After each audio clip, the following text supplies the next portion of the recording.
శివతత్వం episode 3 అసూయ. మనల్ని కాల్చేది ఇతరుల విజయం కాదు, మన ఆలోచనే. ఓం నమ శివాయ. ఒక్కసారి మీ మనసును మీరు అడగండి, ఇతరుల విజయం సాధించినప్పుడు మీ హృదయం నిజంగా సంతోషిస్తుందా, లేక అతనికే ఎందుకు, ఆమెకే ఎందుకు అనే ప్రశ్నలు మనలో నిశ్శబ్దంగా మొదలవుతాయా? అదే అసూయ.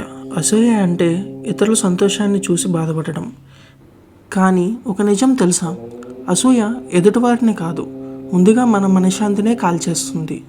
శివతత్వం మనకు ఒక గొప్ప సత్యాన్ని గుర్తు చేస్తుంది. ఈ ప్రపంచంలో ప్రతి జీవికి తనదైన ప్రయాణం ఉంది. పువ్వు తన సమయం వచ్చినప్పుడు వికసిస్తుంది. సూర్యుడు తన సమయానికి ఉదయిస్తాడు, చంద్రుడు తన సమయానికి వెలుగుతాడు. అలాగే మన జీవితానికి ఒక సమయం ఉంటుంది. కానీ మనం మన ప్రయాణాన్ని వదిలి ఇతరుల ప్రయాణాన్ని చూస్తూ గడిపేస్తున్నాం. అక్కడే అసూయ పుడుతుంది.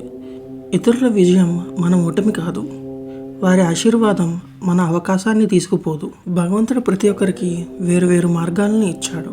అందుకే పోల్చుకోవడం కన్నా మనల్ని మనం మెరుగుపరుచుకోవడం గొప్పది. ఎప్పుడైనా అసూయ కలిగితే ఒక్కసారి ఇలా ఆలోచించండి, వారిలో నేను మెచ్చుకోవాల్సిన మంచి గుణం ఏమిటి?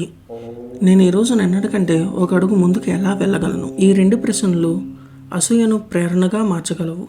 నిజమైన విజయం ఇతరులను దాటిపోవడంలో లేదు, నిన్నటి మనల్ని మించిపోవడంలో ఉంది.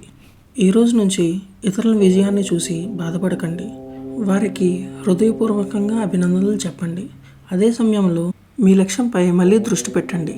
ఎందుకంటే అసూయ మన శక్తిని తగ్గిస్తుంది, ప్రేరణ మన జీవితాన్ని మార్చేస్తుంది. శివతత్వం మనకు నేర్పేది ఇదే. ఇతరులతో పోటీ పడకండి, మీతో మీరే పోటీ పడండి.